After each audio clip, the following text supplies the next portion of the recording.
Welcome to St John's for our weekly update. Today I'm standing in the North Aisle, and at the moment in the North Aisle we are hosting a fantastic exhibition looking at the bird life, particularly of the wetlands, the Toondah Harbour wetlands of Moreton Bay. We're hosting this exhibition as a way of highlighting the plight of that wetland, which is a Ramsar wetland, and part of that wetland, in fact the centre of the wetland in terms of the habitat of the eastern curlew, is under threat from development. It's developments like the proposed Toondah wetland development that really do invite us to question how we relate to the earth and to the country. It seems to me that in Australia in particular, but also across the world, that we humans have decided that if a piece of ground isn't being used for our purposes, it's going to waste. But of course, it actually has purpose in terms of the wider ecology, and of course the economy depends on having a functioning ecology. And so we look at a piece of ground and say, oh, that would look good with a bit of development on it, and we think, well, there's plenty of other wetlands or eucalypt forests, and so we'll just take this one, and the koalas and the curlews can find habitat somewhere else. But as we know, humans have taken so much territory for their purposes now that many species are under threat. The eastern curlew is a classic example. There are 30,000 eastern curlews left. 10 years ago it was over 100,000, and so the trajectory is not good, which means that if we want to live in a biodiverse world, and a biodiverse world is one that will support us well, then we need to begin to have a very different understanding of what development looks like and how we relate to the ground. So do find yourself here at some stage looking at this wonderful exhibition. It highlights the beauty and wonder of the creation, and it helps us remember that we are connected to all that is.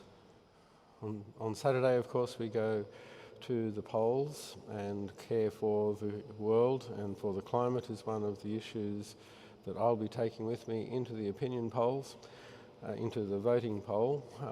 That, of course, is something of a challenge because care for the climate on which the economy depends has not really been part of the election campaign. In fact, I've found this campaign one of the most disappointing that I've ever had to endure. It's been full of trivialities, and yet here we are facing incredible challenges in a world where the global order is being destabilised by war, where the pandemic still rages. We have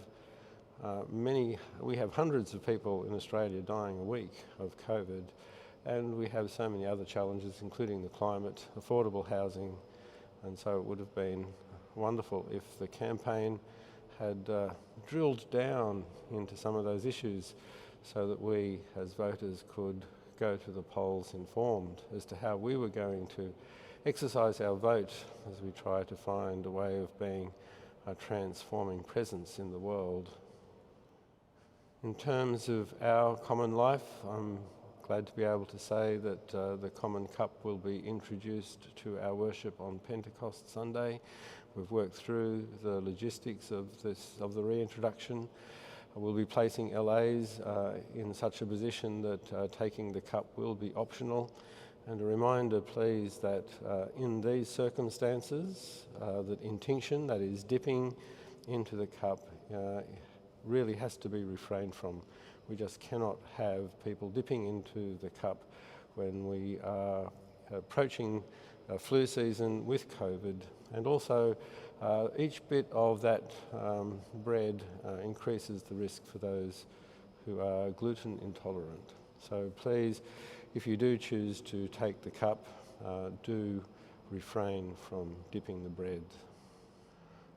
On June 11, we have our Visioning Day, an opportunity for us to sit together to reflect on what God is calling us to be and to do, to be a source of hope and transformation in this topsy-turvy world. You'll find a sign-up sheet in the cathedral on Sunday so that you can indicate that you're going to be present and give us a sense of what your dietary requirements are, and you can also register by sending us an email. Michael Wood, who is a priest based in Melbourne at the moment, and someone who's been helping us develop talking circles and open space, the technology we use as part of our Visioning Day, will be visiting the diocese in June. He'll be preaching in the cathedral on the 12th of June, and then we'll also be leading some workshops on how to lead talking circles. If you'd like to learn that skill, you'll be able to join Michael. So you'll find details of Michael's offerings on the cathedral website.